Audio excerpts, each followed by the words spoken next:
हुरहुर भारी लागली या मनाला, आपली व्यथा नक्की सांगावी तरी कोणाला.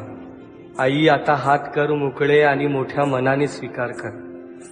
तुझ्या भक्तांचं जगणं झालंय अवघड, दारिद्र्याचे सावड दूर करून सुखाचे दार उघड. सकलाची आई